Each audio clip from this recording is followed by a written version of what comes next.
Technician doctor বিমান হাসেন যে ওই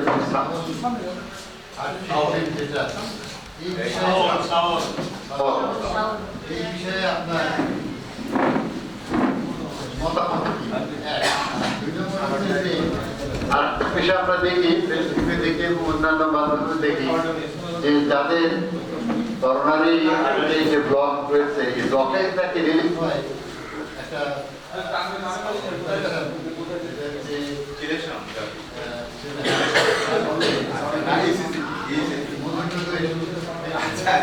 তারপরে আছে তৈরি আছে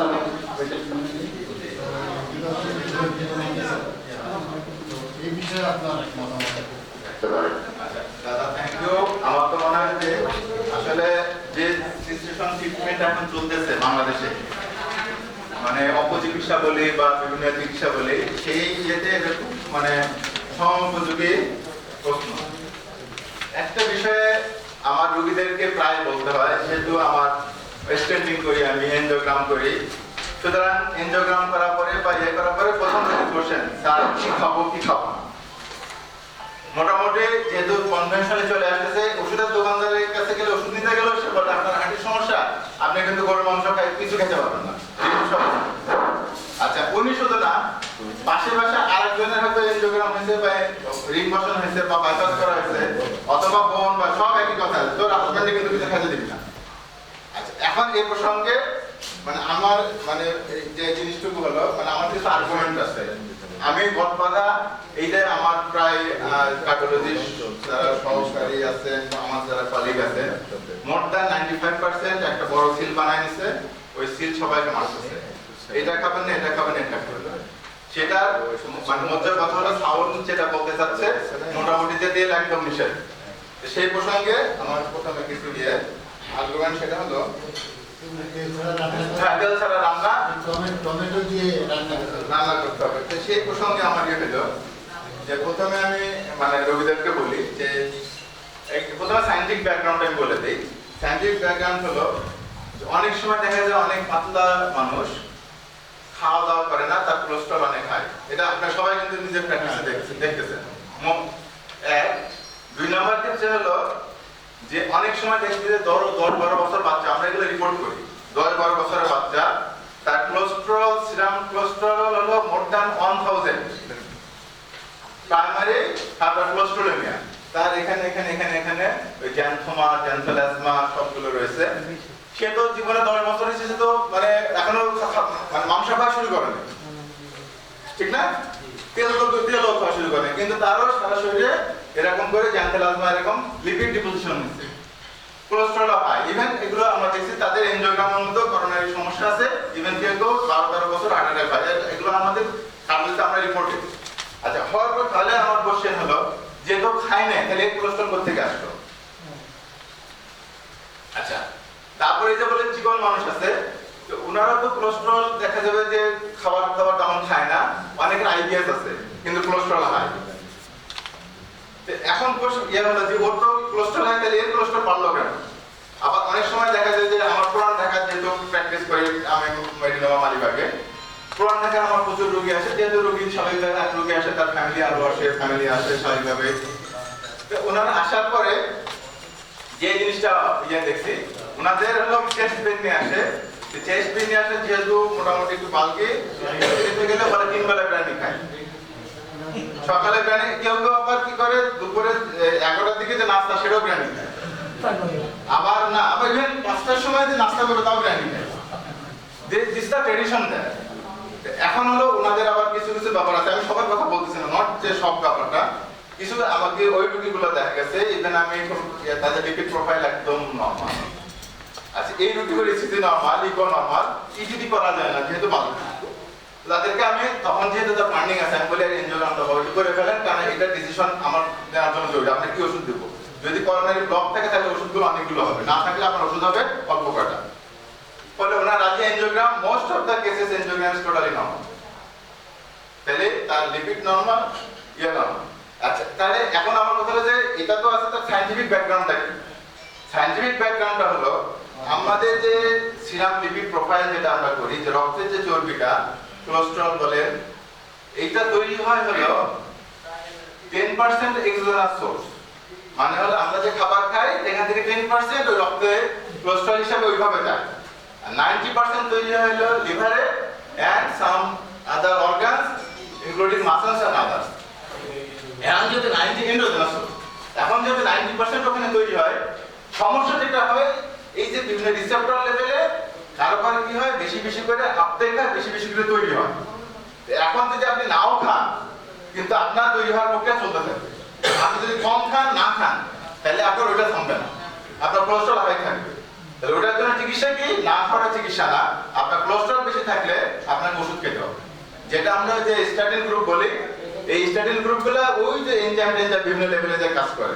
কিছু কিছু ক্ষেত্রে আছে যাদের মাল্টিপল ডিফেক্ট, এইটা যেমন আমরা করোনা ডিজিজকে বলি হলো multifactorial disease. Multifactorial disease multi জিন ইনভলভমেন্ট, এখানে একটা জিন দেয় না। এখন যদি কারো দেখেন 20টা জিনের সমস্যা থাকে, তার কোলেস্ট্রল লেভেল থেকে অনেক হাই। যার 3টা জিনের সমস্যা তার কোলেস্ট্রল থাকবে একটু কম, আর যার একটা জিনের সমস্যা তার কোলেস্ট্রল বেশি থাকবে কিন্তু ওইভাবে বেশি হবে। তাহলে তাকে বন্ধ করতে কি করে দিতে হবে? এখন হলো আমাদের ওই যে ওষুধ দিতে হবে। আর যার ধরেন 20টা জিনের সমস্যা তার কিন্তু আবার ওষুধও কাজ হবে না। তার জন্য কি দরকার? তার জন্য থেরাপি আসতেছে, that is called gene therapy. ঠিক আছে? এখন আমার কথা হলো যে এই জিনিসগুলো যে আমরা আরো একটু ব্যাপার আর্গুমেন্ট, সেটা হলো যে আমাদের আমরা শুনছি vitamin A, D, E, K, this are the fat soluble vitamin. And আপনি বললেন কোনো তেল খাবেন না, টোটাল চর্বি আউট, তাহলে you have to deficiency of vitamin A, D, E, K definitely.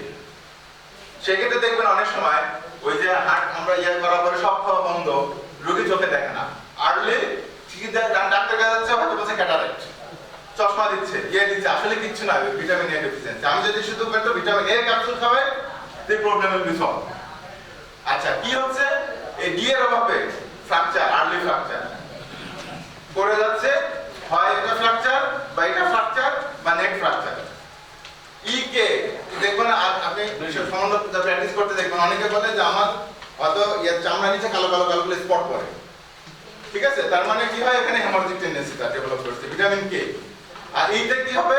সে রোগের তো খুব কমনলি সমস্যা, কিছু ইতে তো কিছু কিছু সেক্সুয়াল ইয়ে আছে, মানে বেনিফিট আছে, ফলে মানে অল প্রবলেম ওষুধের জন্য হয়, প্লাস এগুলোর সমস্যা। তাহলে এই যে সবগুলো আমি তাকে কি দিচ্ছি, তাকে এই মানে খাবার বন্ধ করার জন্য কি ইনঅ্যাপ্রোপ্রিয়েটলি। এখন যদি কি আপনার যেটা আমি অ্যাডভাইস করি, আপনার একদম নিষেধ না, আপনি খেতে পারবেন অল্প অল্প, বেশি খেলে খাওয়া যাবে না। ডিমের কুসুমটা একটু শুনি। আচ্ছা, ডিমের কুসুমের ব্যাপারে আচ্ছা, এখন সবাই তো খেয়াল করছেন যে দিস রিসেন্ট ইয়ার, এটা তো মানে এই যে কথাবার্তা হচ্ছিল বহুদিন থেকে যে প্রতিদিন একটা করে ডিমের জন্য ডিম খাওয়া দরকার। মাঝখানে আসছে ঠিক আছে সপ্তাহে 2 দিন, তারপরে আসছে সপ্তাহে 5 দিন কুসুম সহ, এখন আসছে ডেইলি একটা করে। এটা হলো আমেরিকান হার্ট অ্যাসোসিয়েশনের রিসেন্ট রিকমেন্ডেশন। ঠিক আছে? আচ্ছা, তাহলে আমরা যারা এখানে আমরা এখানে যেমন 4-5 জন ডাক্তার আছে এই ঘরে, তা আমাদের তাহলে একটু একটু আশার শেষ হয়নি। আমি এই যে পরে অ্যান্সার দিলে আমি বলি না না, এই যে অ্যান্সার দিলে এটা বেরোয় আসবে মোটাতে কেন, কি ব্যাপার। আচ্ছা, সেক্ষেত্রে আমি রোগীদের বলি বা সাধারণত বলি যে এই যে আমাদের ওই যে মানে অনেকে বলে যে এটা কমনলি প্রচলন আছে, মাছ মাংস ডিম দুধ খেলে আমাদের স্বাস্থ্য ভালো হয়। ইভেন কোন কোন রোগী আসে দেখবেন এটাও বলবে যে ভিটামিন খাচ্ছি তো এই জন্য মোটা হয়ে যাচ্ছে। আদৌ কি এটা সত্য? ডেফিনেটলি না। এখন যেটা হতে পারে যে হয়তো ভিটামিনের জন্য তার রুচি বাড়তে পারে, ডেফিনিট না খাওয়া মানে ক্যালোরি না নিলে তো ওজন বাড়বে না। এখন হলো এই যারা আমাদের এই কারণে কি হয়, যদি আপনি ভাত রুটি ভাত সরি আমার মাছ মাংস ডিম দুধ বন্ধ করে দেন, কি হবে? কার্বোহাইড্রেট বেশি খাবে। কার্বোহাইড্রেট খাওয়ার জন্য এই যে আজকে যারা আমাদের বাল্কি, এই যে এটার আসলে আমাদের এনার্জি সোর্সে মূল সোর্স হলো কার্বোহাইড্রেট, সেকেন্ড সোর্স হলো ফ্যাট। কিন্তু আমরা যে পরিমাণে ফ্যাট খাই, যেটা রিকমেন্ডেশন হচ্ছে কম খাই আমরা, মোস্ট অফ দ্য পিপল আর কি বাংলাদেশ পিপল রিকমেন্ডেশন হচ্ছে আমরা কম খাই। আর হলো ডাক্তাররা না, বললাম most of the people, most মানে বাংলাদেশের ডাক্তাররা 1% এর কম জনসংখ্যায়, 1% এর কম টোটাল পপুলেশন। আচ্ছা, যে হলো এখন ওই যে কার্বোহাইড্রেট যেটা, এখন কার্বোহাইড্রেট যদি আপনি খান তাহলে আমি রোগীদেরকে এভাবে বুঝাই দিই, সেটা হলো ধরেন আপনার রিকোয়ারমেন্ট, আপনি যে কাজ করেন আপনার 1000 কিলোক্যালোরি রিকোয়ারমেন্ট, আপনি খাচ্ছেন হলো 1500 কিলোক্যালোরি। যদি এই 500 অতিরিক্ত এটা আপনি মানে না হাঁটেন বা আপনি বার্ন না করেন, এই 500 আপনার ফ্যাট হিসেবে জমা হবে কোথায়? এই যে আপনার, ঠিক আছে এটা। আচ্ছা, এরপরে ধরেন আমি কিন্তু কথা বলতেছি কিন্তু সব শ্রদ্ধের বিপরীতে। ওই যে বললাম যে 95%ই আমরা সিল মারতেছি, এটা খাবেন না ওটা খাবেন না। সুতরাং আমাকে এই জন্য রোগীদের ক্ষেত্রে রোগীরা তখন অনেকক্ষণ একটু চিন্তা করে বসে থাকে যে আমি কি বললাম, যে আমি সুস্থ নাকি আমার সমস্যা আছে, তখন আমার আর্গুমেন্টে দিতে হয়। এটা হলো লেম্যান আর্গুমেন্ট। কিভাবে? আমি বলি দেখেন, গরু কি খায়? ঘাস খায়। ওই জীবনে একটু মাংস খাইছে? বলে না। বলে গরু কি যে ঘাসটা খায় এটা কি তেল দিয়ে মাখায় খায়? কয় তাও না। কয় তাহলে যে আপনার কোরবানির সময় গরু জবাই করি কি আসে? পেট কাটলে কয় ভর্তি চর্বি। কোথা থেকে হলো? এই চিন্তা করে, তাহলে কোথা থেকে হলো? জীবনে একটু মাংস খায় নাই, ইভেন তেলও খায় নাই সে। তার মানে মাংস বা তেল এটা আসলে চর্বি হওয়ার জন্য কন্ট্রিবিউটিং জিনিস না। আমার কথা বোঝা গেছে? এটা আবার আমি এটুকু বলি, এটা যেমন একটা দিকে যে চর্বি না খেলেও চর্বি হতে পারে, আর একটা কথা যে চর্বি খাইলেও চর্বি হবে না। ব্যাখ্যাটা কি? আমি বলি ভাত খাইছেন? বলে হ্যাঁ। বাকি খায় মাংস। আমরা তো 2-3টা মাংস খাই, ভাত কতখানি খায়? বলে তো অনেকখানি খায়। ইভেন আমাদের হাফ গরু খেয়ে ফেলে বা মহিষ খেয়ে ফেলে, হাফ কেজি কেজি। এখন ওই চর্বি ফেলাইতে খায় 5 কেজি। তারপরে বলি চর্বি কি আলাদা করে খায়? কয় না, চর্বি আলাদা সে করবে, তার তো সে ক্যাপাসিটিও নেই, চর্বি সহ খায়। তা বলে বাঘের পেটে কেমন দেখতে? কয় একদম সরু। হ্যাঁ, আমি বললাম তার মানে কি ওই যে চর্বি খাইলেই যে আপনার চর্বি জমবে, চর্বি হবে। কিন্তু প্রোভাইডেড সবাইকে লাস্টে আমি বলে দিই, এটা আপনাকে খাইতে পারবেন কিন্তু পরিমিত। বেশি খেলে সবকিছু খারাপ, যেটাই খাবেন। মানে খাওয়াতে পার আর কাজে গরু। হ্যাঁ, এখন ওই যে যেটা আমাদের maybe a question whether you admit foundation. এখন একটা বলেন, এখন সাউথ যেটা করতেছে সেটা টোটালি এগেইনস্ট দ্য সায়েন্স। আমি যা বলছি, আমি কিন্তু সায়েন্সের বাইরে কোনো কথা বলিনি। সুতরাং এগেইনস্ট দ্য সায়েন্স। এখন সায়েন্সে ওই যেটা আছে দেখেন, এই সাউলেরই রুগী আসে, যেহেতু সাউলটা হলো আমার চেম্বারের কাছাকাছি, খুব দূরে না। ওটা হলো ওই যে মগবাজার মোড়ে, সরি বাংলা মোটর মোড়ের কাছাকাছি। আচ্ছা, বিভিন্ন সময় চিঠি করতে পাঠায়, আবার রোগীও আসে, যে রোগী আসে, তখন আমাদের কি আসে? রোগী দুর্বল, হাঁটতে পারে না। এখন রোগী আবার কিছু কিছু রোগী আসে 2 দিন পর গালিগালাজ করে, কিছুদিন পরে